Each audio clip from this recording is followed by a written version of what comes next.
오늘 같이 한번 하시겠습니다. 시작. 행복하여라 애통하는 사람아. 슬퍼하는 뜻이 있어요. 애통이라는 것이 한자로 보니까 슬플 애자, 서럽게 울 통자더라고요. 서럽게 운다. 슬퍼서 서럽게 우는 걸 애통이라고 그래요. 근데 이 통자를 보니까 움직일 동자 옆에 마음심이 딱 있어요. 움직이긴 움직이는데 뭐가 움직인다? 원래 울 때 몸이 움직여야 되잖아요. 이렇게 되는데 이것뿐만 아니고 뭐까지 움직인다 지금? 마음까지 지금 막 이게 움직이는 그런 슬픔의 눈물이 애통이래요. 이 영어로도 똑같은 운다라는 뜻이지 우리나라는 애통하니까 참 이게 글자를 잘 몰라 어려워. 그런데 모언이라는 운다. 왜 슬퍼서 스럽게 울 수밖에 없나? 왜 그럴까요? 왜 주님은 애통하여라, 행복하여라, 애통한 사람들아, 너희가 위로를 받을 거야. 왜 그랬을까? 왜 애통이냐고? 왜 애통할 수밖에 없냐고요? 왜 그럴까요, 우리가? 왜 슬퍼서 스럽게 울 수밖에 없을까요? 돈이 없어서? 건강이 없어서? 사회적 지위와 명예가 없어서? 아니요. 내 모습.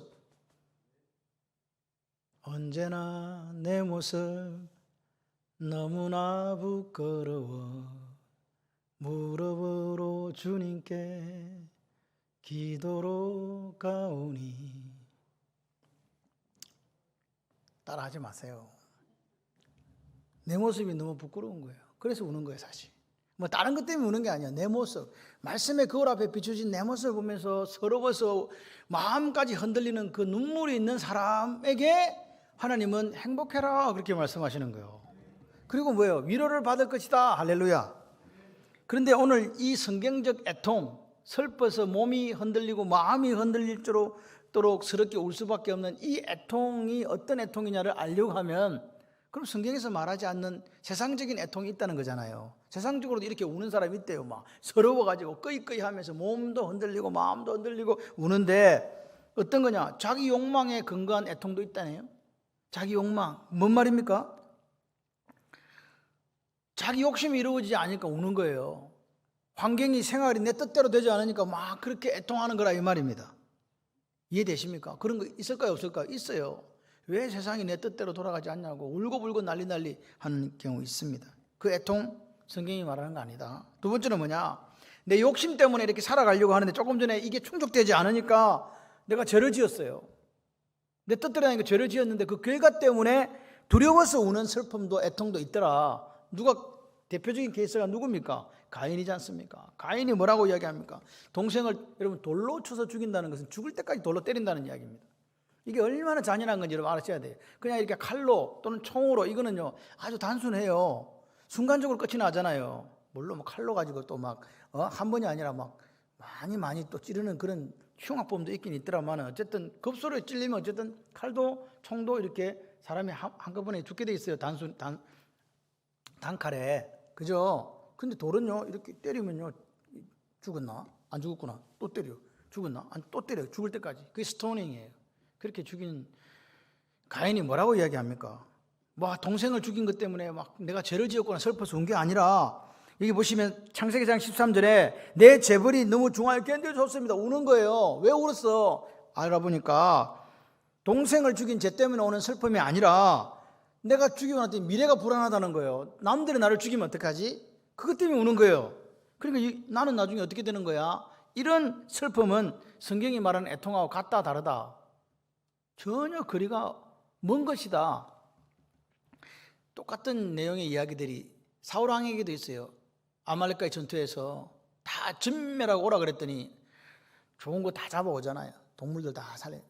그리고 아가광까지 살리고 와서 뭐라고 그럽니까? 내 제사 지내려고 그랬는데 그랬더니 사무엘이 하나님이 그에게 하신 말씀을 전합니다. 당신은 이제 왕이 안 됩니다. 끝났습니다. 그렇게 했을 때에 사무엘상 15장 26절에 이렇게 이야기합니다. 내가 범죄하였을지라도 청하옵나니 내 백성의 장로들의 앞과 이스라엘 앞에서 나를 높이사 나와 함께 돌아가서 나로 당신 하나님 여호와께 경배하게 하소서. 여호와 하나님께 경배하게 하소서는 좋아요. 내가 범죄했을지라도 죄송해요. 좋아요. 근데 뭐가 문제가 되니까 나를 높이사가 문제예요. 사울 왕의 머릿속에는 뭐밖에 없었냐? 애통하고는 거리가 멀어. 백성과 이스라엘 사람들을 자기 높여달라는 거예요. 나는 어떻게 될까? 이게 자기 생각입니다. 내가 이게 범죄했을 때 슬픈데 그런 슬픔이 아니라는 거예요. 내가 왕자에서 이제 쫓겨나면 어떻게 되나? 왕의 자리 쫓겨나면 어떻게 되지? 그 슬픔이라 이 말입니다. 내 체면이 더럽혀지고 더 이상 왕을 할 수 없다는 이것 때문에 우는 거, 이거 성경이 말하는 너무너무 슬퍼서 스럽게 우는 애통이 아니다 그 말입니다. 이해되십니까? 그러면 오늘 성경에서 말하는 애통은 그럼 뭐냐? 너무너무 슬퍼서 스럽게 우는 이 애통이 도대체 뭐냐? 자기 자신을 하나님 앞에서 살피는 거예요. 자기 자신을 어떻게 하는 거다? 하나님 앞에 살핀다. 내 모습이 어떤가? 사람들 앞에 살핀다. 하나님 앞에 살핀다. 하나님 앞에 살피는 거예요. 고린도후서 7장 10절 한번 보세요. 시작. 하나님의 뜻대로 하는 근심은 후회할 것이 없는 구원에 이르게 하는 회개를 이루는 것이요, 세상 근심은 뭘 이룬다? 사망을 이루는다. 사도 바울이 두 가지 근심, 여기서 근심은 리페라고 엘라어로 적혀 있지만 슬픔과 거의 비슷한 걸로 쓰여져요. 애통하고. 이해되시죠? 그러니까 세상 근심이 하나 있고 하나님 뜻대로 하는 근심이, 슬픔이 있는 거예요. 세상 근심이 뭐예요? 자기 욕망, 자기 욕심에 근거한 이 근심이다 그 말입니다. 내 것 충족되지 않으니까 그 사실 때문에 근심이 생기는 거예요. 내 둘러싸는 환경이 내 생각대로 안 돌아가는 거예요. 그래서 뭐라고요? 슬퍼하는 거예요. 뭐 때문에 이게 출발했다? 내 욕심. 결론은 뭐라고요? 사망. 그런데 하나님의 뜻대로 하는 근심, 슬픔이 있다. 오늘 이 애통이거든요. 내가 하나님 뜻대로 살지 못하니까 너무 슬퍼요. 내 꼬라지를 보니까 너무 하나님 앞에 죄송해요. 내 꼴이 이 모양이 꼴입니다. 내가 목사인데, 내가 장로인데, 내가 권사인데 내가 이렇게 살아가지고 이게 하나님 앞에 제대로 선 모습입니까? 라고 하나님 앞에 서 있는 거, 그게 하나님 앞에서 뜻대로 하는, 하나님 뜻대로 하는 근심이에요. 후회할 것 없는 뭘 가져다 준다? 회개를 가져다 준다. 오늘 보십시오. 애통은요 왜 그러냐니까, 하나님 앞에서 코람데오, 다시 말해서 말씀의 거울 앞에서 나를 비춰보는 거예요. 한번 비춰보세요 여러분. 이 아침에 내가 도대체 어떻게 살고 있는가? 아니요, 세상들이 판단하는, 사람들이 판단하는 기준 말고 하나님이 판단하시는 기준 앞에 한번 서보자고요. 그럴 때 우리가 정말로 하나님 기뻐하시고 하나님 춤추시는 삶을 살아가고 있는가, 아니면 하나님의 뜻과 정반대로 살아가고 있는가 점검해 봐야 돼요. 그때에 내가 하나님 앞에 가난하지 못하구나, 내 심령이 가난한 자가 아니구나, 내가 하나님만을 의지하는 사람이 아니었네, 나는 어찌 보면 세상을 더 바라봤구만, 가난하지 못한 것에 대한 슬픔, 마음에 가난이 없는 슬픔, 나는 정말 부족한 것밖에 없는 그런 사람이구나. 그 거울 앞에, 하나님의 거울, 말씀의 거울 앞에 드러난 내 모습을 보고 슬퍼하는, 이게 하나님이 말씀하시는 애통이다. 아멘. 이 애통은 헬라어로 펜데오예요. 펜데오가 뭐냐니까, 여러분 엄마가 돌아가셨어요. 아니 그거보다 더 슬플 때가 자식을 먼저 묻는 거라대. 자식이 세상을 떠났어요. 그때 흘리는 그 눈물, 슬퍼하는 감정이 펜데오예요. 펜데오, 애통한다 할 때 뭐가 찢어진다 그럽니까? 마음이 찢어진다 그러죠. 창자가 끊어질 것 같다 그러지 않습니까? 너무너무 슬퍼서 어떻게 할 수가 없어요. 그게 펜데오예요. 그런데 하나님이 지금 창자 다 찢어지고 단장에 슬픔 있는 그런 사람들을 보고 뭐 하라고 한다고요? 행복해라 그러는 거예요. 이게 지금 이게 역설이에요. 말도 안 되는 이야기잖아요. 이게 어떻게 됩니까? 어떻게 슬퍼해서 마음이 흔들리고 몸이 흔들리도록 울 수밖에 없는 그 사람 보고 행복한 사람이다 너는. 왜냐하면 위로를 받을 것이기 때문에 이렇게 말씀하시는 거예요. 기독교는 기쁨의 종교입니다. 뭐라고 돼 있어요? 데살로니가 전서에 보세요. 항상 기뻐하라고 그랬잖아요. 기뻐하고 즐거워해야 되는데 그때 주님이 보고 뭐라고요? 너무 슬퍼서 스럽게 울 수밖에 없는 그 상태를 보고 복이 있다고 이야기하니까 이게 도대체 무슨 말이냐 라고 우리가 생각할 수 있습니다. 다시 말씀을 드리면 기뻐하고 즐거워하는 것은 맞는데 반드시 뭐가 앞에 가야 된다? 애통하는 게 앞에 가야 되는 거예요. 내가 하나님의 거울 앞에서 하나님의 말씀 앞에서 제대로 살지 못하는 그 모습을 보고 서럽게 그렇게 울 수밖에 없는, 슬퍼서 울 수밖에 없는 그 모습이 되어야 오늘 결국은 기뻐하는, 즐거워하는 인생을 살아갈 수 있는 거예요. 그게 오늘 역설입니다. 슬픈데 기쁘게 돼요. 아멘이세요? 오늘 우리가 애통이 없는 기쁨, 애통이 없는 희락, 하나님이 주시는 게 아니다는 것을 분명히 기억했으면 좋겠습니다. 하나님 백성은요, 내가 예수를 닮았어 하는 그런 분들은요, 이 애통이 있어야 돼요. 하나님의 말씀 앞에서 코람되어 그분의 면전 앞에서 내가 제대로 서 있지 못한 이 부족한 모습, 제된 모습을 보면서 창자가 끊어지는 슬픔이 있어야 오늘 뭘 주신다? 위로가 있다. 위로가 있다. 그러면 왜 우리가 애통해야 되는가? 왜 애통할 수밖에 없나? 내가 도대체 왜 그렇게 슬퍼서 서럽게 울 수밖에 없나? 라고 물으신다면 그 뿌리는 뭐냐니까 죄예요. 죄 때문에 그래요. 에덴 동산에서는 이 슬픔이 없었거든요. 그렇게 할 리가 없었어요. 하나님과 그늘 서늘한 곳에서 교제했잖아요. 그게 무슨 슬픔이 있어? 거기는 희락밖에 없는. 그래서 에덴 동산의 뜻이 기쁨이에요. 할렐루야. 그런 상황인데 왜 그럼 이게 깨져버리냐? 죄 때문에 그렇다니까요. 여러분, 우리가 애통해야 되는 게 왜 애통해야 되냐 물어보면 사업 망했는데요, 건강이 지금 엉망됐어요, 사랑 이별했어요. 그것 때문에 애통하라는 게 아닙니다. 뭐 때문에 애통해야 된다고요? 말씀의 거울에 비춰봐서 문제가 되는 건 죄입니다. 죄. 이게 뿌리예요. 뿌리가 죄기 때문에 올라오는 거는 열매는 다 하나님 앞에 욕된 것밖에 없다는 거예요. 이 문제를 해결하지 않으면 안 되는 거죠.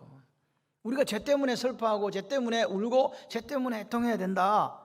내가 그래서 이 애통이라는 것은요, 심령이 가난한 거하고 연결이 될 수밖에 없잖아요. 보세요. 심령이 가난한 사람은 나는 하나님만 있으면 좋게요 하는 분이잖아요. 그런 사람은 하나님의 거울에 비춰보면은 괜찮네 이렇게 된단 말입니다. 그래서 나는 하나님 필요 없어. 세상에 돈이 더 필요한데 뭐, 세상에 지위가 더 필요한데 뭐, 왜 그렇게 살아가니까 결국은 애통할 수밖에 없는 거 아니에요. 하나님 뜻과 상관없이 살아가는 내 모습을 바라보면서. 여러분, 오늘 하나님 우리에게 이야기합니다. 행복해라, 애통하는 사람들아, 당신들은 위로를 받을 것이요. 할렐루야.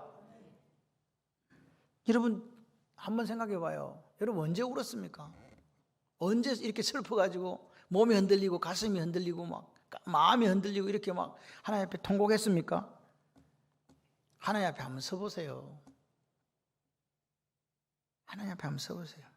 완전하신 하나님의 눈앞에 비친 형편없는 내 모습을 우리가 보게 되면 울 수밖에 없어요. 내 모습이 이렇다. 그럴 때 이 단장의 슬픔이, 이 애통이 우리에게 있을 수밖에 없어요. 이게 애통이에요. 성경에서 말하는. 여러분, 그런 애통이 있었으면 좋겠어요. 이상해요. 슬퍼서 마음이 흔들릴 정도로 우는데 하나님께서 뭐 주신다? 위로를 주신다. 애통하는 자에게 약속된 복이 뭐예요? 두 가지가 오늘 나와요. 여기는 위로가 나오는데 다른 쪽에 보게 되면 또 하나가 더 있어요. 위로는 조금 이따 말씀을 드리고요. 내가 하나님 앞에서 내 부끄러움을 발견하고 말할 수 없는 아픔, 말할 수 없는 슬픔으로 하나님 앞에 딱 엎드리면 그 순간에 뭐가 있냐? 같이 해봐요. 성령의 임재하심이 있다. 할렐루야. 내 모습을 이렇게 딱 엎드려. 10편 61편 1절 3절에 보게 되면 이렇게 이야기해요. 같이 한번 해봐요. 주 여호와 영이 내게 내리셨으니, 성령입니다. 이는 여호와께서 내게 기름을 부어서 가난한 자에게 아름다운 소식을 전하게 하려 하심이라. 나를 보내사 마음이 상한 자를 고치시며 포로된 자에게 자유를, 갇힌 자에게 노임을 선포하며 여호와의 은혜의 해와 우리 하나님의 보복의 날을 선포하여 모든 슬픈 자를 무슨 자를 위로한다? 모든 슬픈 자를 위로한대. 모든 슬픈 자를 위로하대. 할렐루야. 성령께서 슬픈 애통하는 자를 뭐 하신다? 위로하신다. 아멘이십니까? 성경이 그렇게 이야기해요. 내가 애통하면요, 성령 하나님이, 내 속에 계신 성령 하나님의 역사가 확 일어나는 거예요. 내 뜻대로 살아가는 내 모습, 뿌리인 죄로 말미암아 죄 중에 거하고 처참하고 비참한 내 모습을 아시는 그 성령 하나님께서 이제 나를 붙들어 주시는 거예요. 가난하지 못한 내 모습을 보여주시네. 그러면 오늘 우리는 이 부족함에 대해서, 나의 못남에 대해서, 나의 이 비참함에 대해서 하나님 앞에 무릎을 꿇을 수밖에 없지 않겠습니까? 그게 회개예요. 죄송해요, 아버지. 목사님 제 꼬라지가 이렇습니다. 내가 하나님 앞에 제대로 서 있지 못한 거 용서하세요. 그때 회개가 일어나는 거예요. 내 모습이 보여야 회개가 일어나는 거지. 나는 괜찮은 그리스도인인데, 나는 다른 사람에 비하고 새벽기도 매일 하는데 헌금도 얼마나 많이 하는 줄 알아. 그런데 뭘 내가 어쩌라고. 이 정도면 됐지. 안 하는 사람도 많더만. 그런 분에게 애통이 있겠어요? 없죠. 오늘 하나님 앞에 내가 부족한 모습을 정말로 다른 사람과 비교하지 않고 하나님 앞에 내놓고 무릎 꿇으면 어떻게 되겠습니까? 울 수밖에 없어요. 죄송해서. 그럴 때 성령 하나님께서 내 인격을 성숙시켜 주시고 믿음을 성숙시켜 주시고, 할렐루야, 그게 성화 아닙니까? 그러니까 여러분, 오늘 회개가 있을 때에 주님 닮은 모습으로 변화되어 가는 거예요. 다시 말해서 애통한 분만 회개하게 되고, 할렐루야, 예수님 닮아가는 역사를 성령의 도우심을 통하여 겪게 된다. 같이 한번 해봐요. 행복하여라 애통한 사람들아, 당신들은 위로를 받을 것입니다. 아멘. 여러분, 애통이요, 바울의 애통을 한번 보세요. 오라 나는 공고한 사람이로다. 이 사망의 몸에서 누가 나를 건져내랴. 로마서 7장 24절이에요 사도 바울이 생각한 거예요. 사람의 전체가 이렇다는 거예요. 나만 그런 게 아니라고. 나만 사망의 몸에서 빠져있는 사람이 아니라고요. 그러니까 사도 바울은 죽어가는 저들을 바라보면서 나만 애통한 것이 아니라 그들을 바라보면서도 애통하더라, 그 말입니다. 여러분, 오늘 우리만 하나님 앞에 제대로 서 있으면 끝나는 게 아니다, 그 말이에요. 거룩한 하나님의 그 모습 앞에 떠나서 자기가 원하는 대로 속인 대로 살아가는 그 불쌍한 이웃들을 바라보면서 슬퍼서 여기에 나오는 스럽게 우는 애통이 있어야 된다, 그 말입니다. 이 사회를 보면서 여러분 어떻습니까? 불의가 판을 치고 소외되어 약한 자들이 억압당하는 이 사회를 바라보면서 우리에게 슬픔이 있어야 됩니다. 이 나라 이 역사를 바라보면서 우리 속에 이 눈물이 있어야 돼요. 기독교는 애국애족하는 종교입니다. 기억하시기를 바라요. 여러분, 3.1절 날 3.1 운동한 사람 중에 33인 중에 기독교가 몇 명입니까? 나라 민족을 위해서 온 교회가 다 들고 일어났습니다. 사회 참여하지 말라고요, 정경분리라고요, 그런 것을 가지고 그런 것을 위안 삼아서 우리가 비겁하게 현실 뒤에 숨으면 안 됩니다. 조국의 현실을 보면서 울어야 돼요. 135년 전에 대동강변에서 참수당하면서 전해준 그 성경 하나를 통해서 이 나라 이민족에게 이런 기적 같은 역사가 있었다면 우리는요, 하나님 앞에 감사할 것밖에 없습니다. 세계적으로 볼 때 기적을 두 가지를 이야기합니다. 라인강의 기적과 한강의 기적을 이야기합니다. 독일이 폐마원한 뒤에 다시 살아났던 이야기와, 그리고 6.25를 겪고 그 잿더미 속에서 일어났던 한강의 기적을 세계는 이야기합니다. 그 은혜를 우리가 하나님한테 받은 거예요. 아멘이십니까? 그 은혜를 받았다고요. 이 은혜를 받아가지고 우리가 더 하나님이 기뻐하시는 나라 만들어가고, 더 우리 후손들이 잘 사는 나라 만들어가고, 더 행복한 나라 만들어가고, 더 자유를 누리는 나라 만들어가고, 예배를 자유롭게 드리고 자유롭게 선택할 수 있는 나라를 만들어줘야 되는 것이 애통하는 사람들의 모습이라고 저는 생각해요. 이런 사람들은 눈에서 눈물이 마르지 않아요. 여러분, 연세가 드셔가시면요, 눈물이 없어져요. 다시 눈물이 없어진다는, 눈물이 없는 게 아니고 가슴이 팍팍해져서 그래요.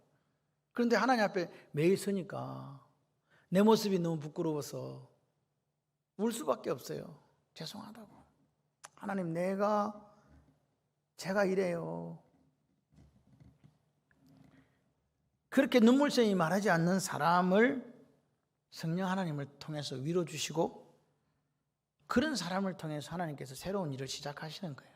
저는 우리 교회가, 우리 성도님들이 그런 역할을 감당하는, 애통하는 사람이 되셨으면 좋겠어요.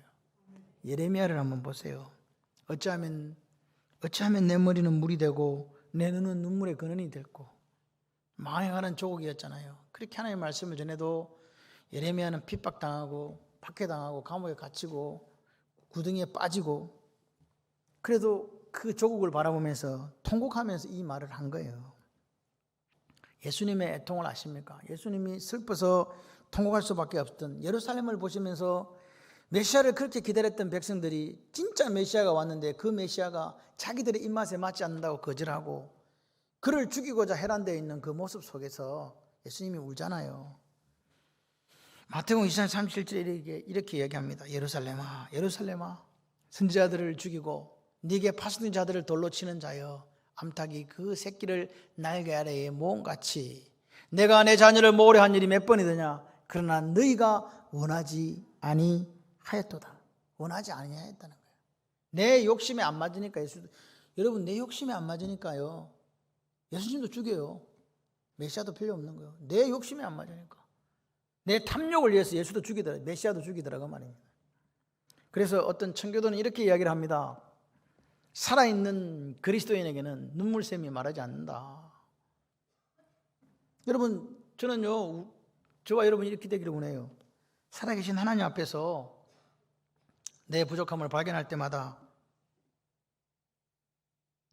말할 수 없는 탄식과 통곡이 있었으면, 거룩하신 주님 앞에서 내 부족한 모습이 발견될 때마다 이 애통이 있었으면, 내가 잘 산다고 생각하는데 하나님을 떠나 사는 내 모습을 볼 때마다 이 애통이 있었으면, 하나님의 기대도 있고 하나님의 뜻도 있는데 거기에 부응하지 못하고 내 욕심을 따라 살고 있는 내 모습을 보면서 애통할 수 있다면, 할렐루야, 그 애통이 이 아침에 우리에게 있었으면 좋겠습니다. 너무 안타깝습니다. 안타까운 이 사회, 우리를 둘러싸고 있는 이 조국의 현실을 보면서요, 너무 안타깝습니다. 너무 안타깝고, 이 사회가 흘러가는 가정을 거부하고 어린아이 때 유치원에서부터 동성애를 가르치는 이런 상황 속에서 과연 가정이 존재할까? 기존의 엄마 아빠라는 그런 가정 제도가 이제 아닙니다. 두 사람 다 남자인데 엄마 아빠이기도 하고 두 사람 다 여자인데 엄마 아빠이기도 해요. 그게 가정의 개념을 새로 지금 세우고 있다는, 하나님 원하시는 걸까요? 여러분, 오늘 우리가 이 나라와 이 사회를 바라보면서 우리 마음속에 과연 하나님은 어떻게 바라보실까라는 그 질문을 던져야 되고, 그 말씀의 거울 앞에서 우리의 부족한 모습을 놓고 우리의 죄된 모습을 놓고 울어야 됩니다. 눈물샘이 마르지 않는 성도가 진짜 애통하는 자고, 그 애통하는 이들에게 하나님께서 위로해 주신다는 사실을 기억하십시오. 시편 84편 6절에 이렇게 얘기합니다. 그들이 눈물 골짜기로 지나갈 때에 그곳에 많은 샘이 있을 것이며 이른 비가 복을 채워주나이다. 눈물 골짜기를 지나가야 돼요. 그렇게 살지 못하는 이 나라와 우리 조국의 현실을 보면서 울어야 돼요. 그럴 때 하나님께서 복을 주시고 치료하신다. 같이 한번 해봐요. 행복하여라 애통하는 사람들아. 여러분에게 위로가 있을 것입니다. 그러면 어떻게 하면 우리가 애통하는 사람이 될 수 있나요? 내가 애통하는 사람이 돼야 돼요. 예수 믿었으면 죄를 결코 숨길 수 없다는 걸 인정하시기를 바랍니다. 다윗은 하나님 마음에 합한 사람이었거든요.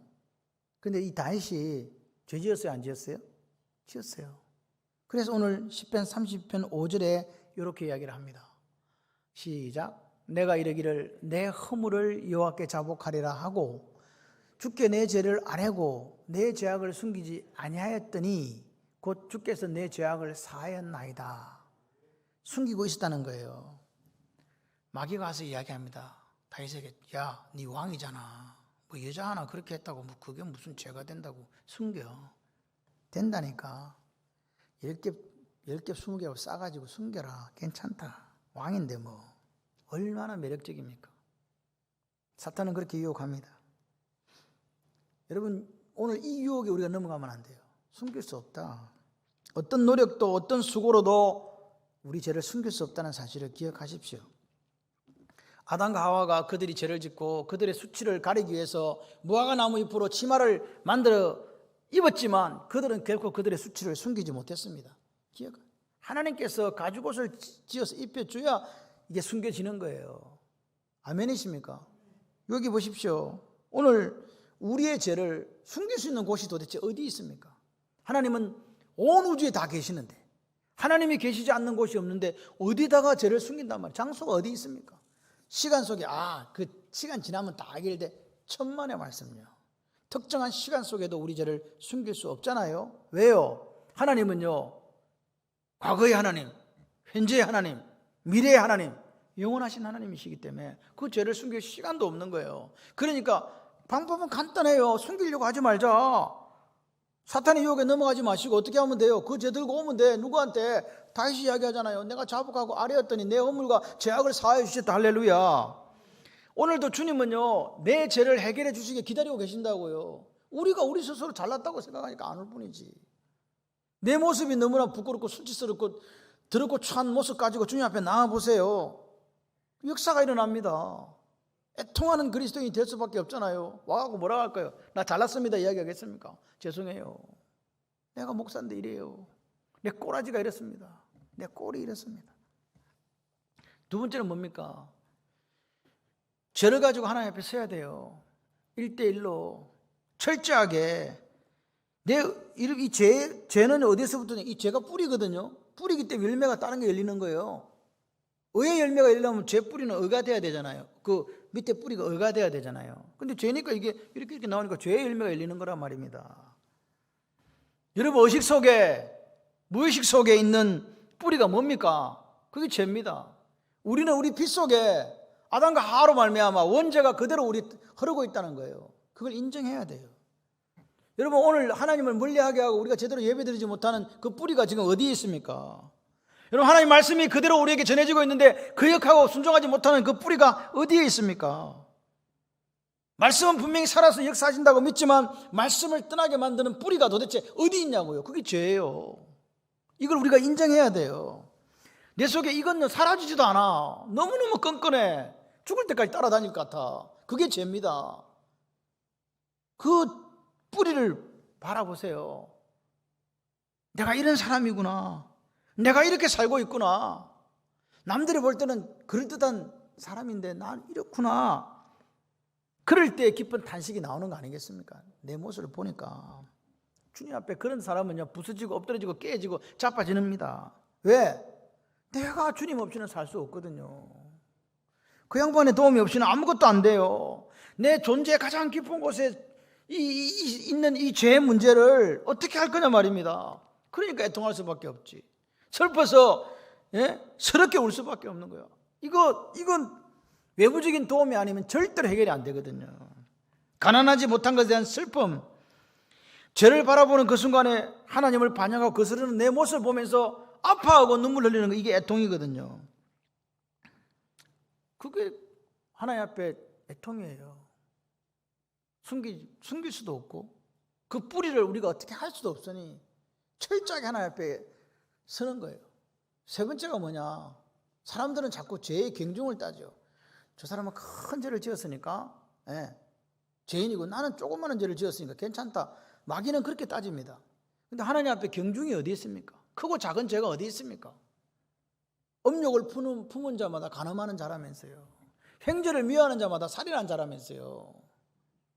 근데 진짜 살인한 사람은 큰 죄를 지었다 하지만 내 동생 내가 조금 미워했다. 그러면 그냥 지나가. 그렇지 않습니까? 주님께서 용서하라 그랬는데 난 저거 용서 못해줘. 이 싸가지 꼬라지. 그냥 그러면서 우리가 막 하나님 앞에 통곡합니까? 내가 용서 못해줬네.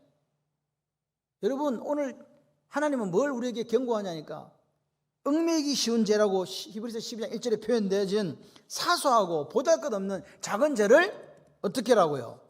조심해라 그 말입니다. 여러분 큰 죄는요 회개하기도 쉬워요. 다 보이니까.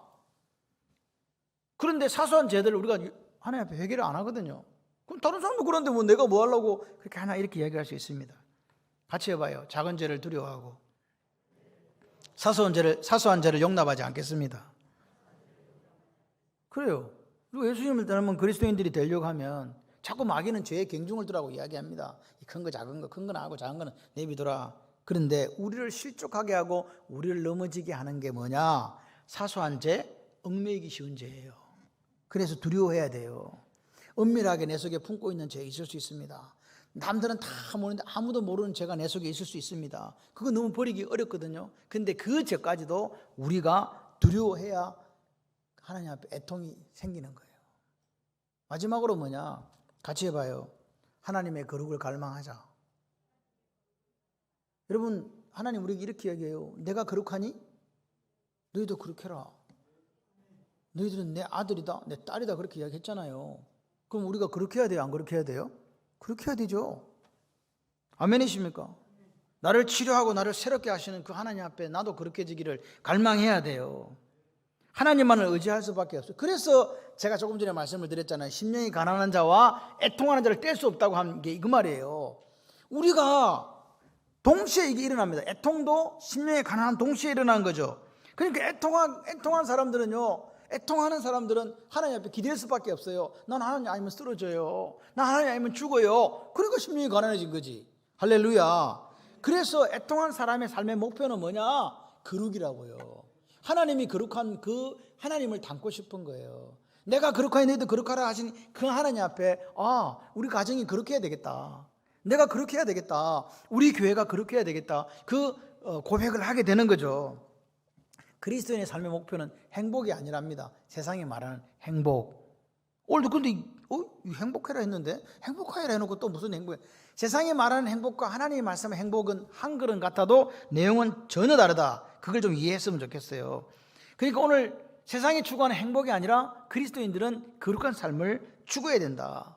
하나님은 당신의 백성들에게 세상이 추구하는 행복을 바라지 말고 거룩하라고 하셨다 이 말입니다. 아멘이십니까? 행복이 뭡니까? 영어 사전에는 해피니스로 나오잖아요. 해피니스가 원래 어디서 왔냐? 해픈이라는 그 우연이라는 뜻에서 온 거란 말이에요. 그러니까 세상 사람들이 추구하는 것은 우연에서 출발하는 거예요. 돈을 많이 버는 것도 우연에 출발하고 뭐라고요? 출세하는 것도 우연에서 출발하고 행복을 얻는 것도 우연에서 출발해요. 그런데 그리스도인들은 뭐라고요? 이런 우연한 행복을 추구하는 사람들이 아니라 뭐라고요? 거룩을 추구하는 사람들이다. 왜 거룩이라고 말씀드려요? 이게 지금 행복하여라 이게 블레싱이거든요. 블레싱이란 게 뭐냐? 블리드에서 왔어요. 영어 공부 시간도 아닌데 뭔 소리야? BLED 블리드. 이 블리드라는 게 어디서 왔냐? 제사 지낼 때 온 거예요. 무슨 제사? 피해 제사. 구약시대에 내가 죄를 지으면 제물을 갖고 가가지고 그걸 죽여가지고 피를 하나님께 드리거든요. 몸은 태우고 피는 하나님께 갖다 드린단 말입니다. 그러니까 이게 뭔 말이냐? 피를 가지고 관계 회복을 하는 거예요. 하나님하고 뭐랬던? 다시 말해서 진짜 복은 뭐냐? 하나님과 관계가 회복되는 게 복이라고요. 우리는 복이라 그러면 돈을 많이 벌어야지 뭐 출세를 해야지 이렇게 하는데 그게 아니고 하나님 말씀하시는 복은 하나님과 바른 관계를 맺는 게 복이에요. 그러니까 지금 여러분들이 하나님과 바른 관계를 맺고 있으니까 복 중에 복을 누리는 사람들인 줄 믿습니다.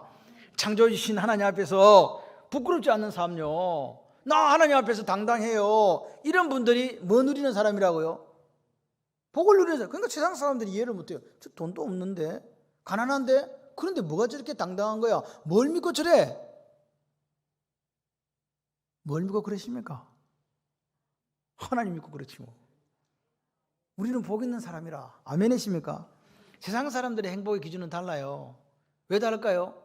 지 마음대로 사니까. 각자 소견에 옳은 대로 사니까. 어떤 사람은 돈을 많이 벌어야 행복해요. 어떤 사람은 출세를 해야 행복해요. 어떤 사람은 지식을 많이 축적할 때 행복해져요. 다 달라요. 자기 소견에 옳은 대로 하니까, 자기 생각대로 하니까. 그러니까 세상의 행복은요 주관적일 수밖에 없어요. 자기 생각대로 가니까 자기 중심적일 수밖에 없잖아요. 그렇지 않습니까? 그런데 여러분 거룩하려면 어떻게 해야 돼요? 기준이 하나밖에 없어. 그 기준이 뭐예요? 하나님의 뜻이에요. 그 기준이 하나님의 말씀이에요. 그렇게 지는 데는 기준이 하나밖에 없다. 하나님밖에 없다는 거예요. 거룩하는데 무슨 뭐 내가 이렇게 내 스스로 생각해서 이렇게 하면 거룩하지, 또 이렇게 하면 내가 어떻게 됐지, 이런 거 없단 말입니다. 인간적인 요소 개입은 하나도 안 됨. 인간이 만드는 어떤 조건도 없어. 중요한 것은 거룩은 내가 갖고 있는 생각을 다 내려놓는 거예요. 그리고 누구 생각을 따라?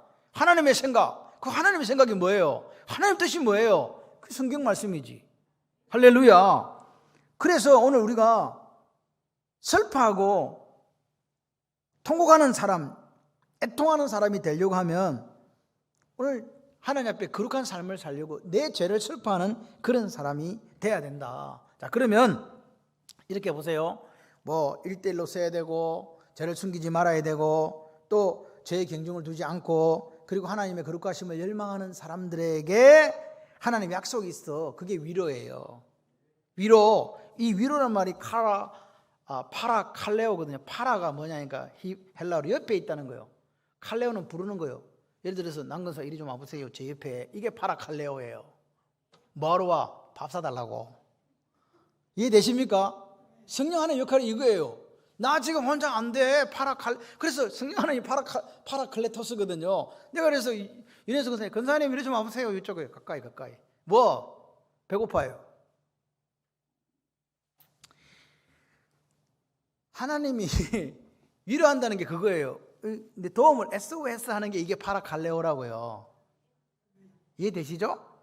그 주님이 왔어요. 내 초라한 모습, 내 제대 모습을 보고 막 슬퍼하면서 통곡하는 내한테 주님이 오셨어요. 위로하는 방법이 뭘까요? 눈물 닦아주는 게 위로일까요? 저는 지금 생각해보세요. 지금 죄 때문에 뜨글뜨글 공부르고 있는 거예요. 지금 눈물을 흘리고 막 어떡할 수 할 때 주님이 오셔가지고 성령 안에 오셔가지고 뭐 해줘야 돼요? 지금 그렇게 하고 있는 사람들이 죄를 용서해줘야 이게 위로가 될 거 아니에요. 맞습니까? 내가 하나님의 말씀대로 살지 못하는 내 죄된 모습을 보고 지금 막 이렇게 통곡하고 있으니까. 그래서 성령 안에 오셔서 위로해 주는 방식이 용서예요. 여러 가지 위로가 있습니다. 눈물도 닦아주고 이렇게 등도 두드려 주겠지만 중요한 거는 뭐냐? 애통하는 사람들에게 와서 하시는 위로는 용서라고요. 왜? 애통하기 때문에. 하나님 앞에 내 모습을 보면서 내가 눈물로 해결할 수밖에 없어서 철저하게 다윗처럼 하나님 앞에 자복하니까 성령 하나님께서 오셔가지고 등을 두드려 주시는데 내가 너를 안다. 네 죄가 깨끗해졌다. 할렐루야. 애통하는 자, 회개하는 자에게 뭐가 주어진다? 위로는 위로인데 무슨 위로? 용서의 위로가 주어진다. 아멘. 요한일서 1장 9절에 이렇게 이야기합니다. 같이 한번 읽어. 중요한 자리입니다. 시작. 만일 우리가 우리 죄를 자백하면 그는 미쁘시고 의로우사 우리 죄를 사하시며 우리를 모든 불의에서 깨끗하게 하실 것이요. 자 보세요. 만일 우리가 우리 죄를 자백하면 저게 뭐예요? 저게 오늘 애통한 사람이 하나님 앞에 하는 거예요. 자백이 뭐예요? 스스로 고백하는 거잖아. 뭘 고백해요? 내 부끄러운 모습요, 내 못난 모습요, 내 제대한 모습요. 이걸 고백하거든요. 그러니까 자백은 누가 해야 돼요? 내가 해야 돼요. 나머지는 누가 해결해요? 성령 하나님이요. 할렐루야. 우리를 죄를 사하시고 모든 불의에서 깨끗하게 하심으로 우리를 위로해 주신다. 그러면 물어봐야 돼요. 그럼 목사님 맨날 울어야 됩니까? 가치가 있습니까 이거? 야, 눈물이 마를 날이 없겠는데 큰일 났다. 있습니다. 왜 가치가 있냐? 차고 넘치는 가치가 있는데 애통하면 처음에 뭐야? 위로받는데 뭐 받아요? 위로도 처음 받잖아요. 위로도 받아. 위로받는 중에서 제일 여기 오늘 위로는 뭐예요? 용서. 그리고 뭐 문제 해결돼요? 용서 받으면서 무슨 문제 해결돼요? 죄의 문제가 해결되잖아요. 그러면 우리가 하나님 닮아서 그렇게 져가기 시작하는 거예요. 그러니까 애통해야 될 이유가 있다. 그래서 애통한 사람이 행복한 거예요. 애통하시기를 바랍니다. 여러분 오늘 우리가 하나님 앞에서 부끄럽지 않는 삶이 되기를 원해요. 하나님 앞에 당당하는 삶, 이게 복이잖아요. 여러분 우리 에스더가 저한테 왔어요. 지 하고 싶은 이야기 다 해요. 당당해요. 이게 복이라고요. 아버지와 딸, 아버지와 자녀 사이의 이 관계거든요. 너한테 와서 내한테 얻어맞지. 뭔 소리야 이게. 근데 딸이 그러니까 아멘 그러고 가만히 있는 거잖아요. 무슨 말인지 이해가 되시기를 바랍니다. 오늘 우리가 아버지 앞에 섰을 때에 관계가 잘 맺어지시기를 바라요. 그 관계를 잘 맺으려면 거룩해져야 된다. 그러니까 오늘 우리의 삶의 목표는 뭐다? 거룩이다. 거룩. 아멘이십니까? 그러니까 하나님께서 거룩하신 것처럼 우리도 거룩해지기 시작하는 거예요. 뭐 하면? 애통하시면. 오늘 내 속에 있는 이 죄, 이걸 갖다가 어떻게 하고? 잡아서 붙들어 매고 나를 구원하신 예수 그리스도의 모습을 날마다 닮아가시는, 성화돼 가시는 저와 여러분이 되기를 소원합니다. 근데 살아가다 보니까 근데 그렇게 살지 못하는 내 모습을 보면서 어떻게 한다? 슬퍼서 스럽게 울 수밖에 없는 애통이 있어야 된다. 그 애통이 있어야 오늘 내가 내 자신이 자기 의가 깨어지는 거예요. 산산조각 부서지는 거예요. 낮아지는 거예요. 그럴 때 주님이 우리를 손잡아 일으켜 세워주시고, 이게 위로입니다. 이렇게 세워주시고 새롭게 하시고, 그럴 때 하나님 앞에 쓰임 받는 거예요. 아멘. 그러니까 거룩을 열망하는 자가 됐으면 좋겠다, 그 말입니다. 로마서 6장 22절을 보게 되면, 그러나 이제는 너희가 죄에서 해방되고 하나님의 종이 되었습니다. 죄에서 해방, 하나님의 종 되었죠. 하나님 아들 되었죠. 거룩함에 이르는 열매를 맺었으니 그 마지막은 영생이라. 보세요, 죄에서 해방된 사람들이 해야 될 게 뭐냐? 거룩함에 이르는 열매를 맺어야 된다고 하잖아요. 아멘. 그런데 그 마지막은 뭐라 그랬어요? 영생이라 그러죠. 영생은 구원받은 것만을 의미하지 않아요. 뭘 의미하느냐? 같이 해봐요. 거룩한 영생. 그러니까 은혜로 구원받은 사람들이 어떻게 거룩한 생활을, 거룩한 영생을, 거룩한 구원을 누릴 수 있는가가 최대의 관건인데, 오늘 하나님은 우리에게 뭘 요구하시냐? 새로운 피조물이 되었으니까 주님이 원하시는 삶을 통한 거룩한 열매를 맺었으면 좋겠다, 그 기대를 하시는 줄 믿습니다. 마무리합니다. 오늘 우리는 이 애통해하는 이 애통으로 서러워서 슬퍼서 스럽게 울 수밖에 없는 이 애통을 통한 거룩을 사모하십니까? 하나님, 거룩하신 하나님의 임재 앞에서 고람되어 거룩하지 못하고 죄에 빠져서 부끄러운 내 모습을 바라보며 얼마나 하나님 앞에 지금 엎드리고 계십니까? 여러분, 안타까운 내 모습을 한번 보세요. 그렇게 오랫동안 신앙생활을 했는데도 아직도 주님 닮지 못한 이 행편없는 내 모습을 보고 얼마나 눈물을 흘리고 계십니까? 여러분, 기억하십시오. 이 애통함으로 내 눈에 눈물이 흘려지면 우리 가정이 삽니다. 이 애통함으로 눈물이 흘려지면 교회가 삽니다. 이 애통함으로 눈물이 흘려지면 우리 나라와 민족이 삽니다. 그런데 이 시대가 어떤 시대냐? 이 눈물이 없는 시대예요. 가짜 눈물이 너무 많아요. 값싼 웃음에 세속적인 눈물을 흘리는 그런 악의 눈물까지도 나오고 있더만요. 그런 시대를 우리가 살아가잖아요. 그러나 하나님의 거룩을 이루지 못한다는 이 사실 때문에 흘려지는 눈물이 여러분 가운데 있으시기를 바랍니다. 하나님께 대하여 내 심령이, 내 마음이 가난하지 못한 것에 대한 슬픔이, 그 눈물이 오늘 우리 삶 속에 있을 때 하나님 앞에 깨어짐이 있고, 그 깨어짐 속에 하나님의 위로가, 하나님의 용서가, 하나님의 함께 하심이, 그래서 다시 일어서는 역사가 저와 여러분들 가운데 있을 줄 믿습니다. 같이 한번 하실까요? 행복하여라 애통해하는 사람들아.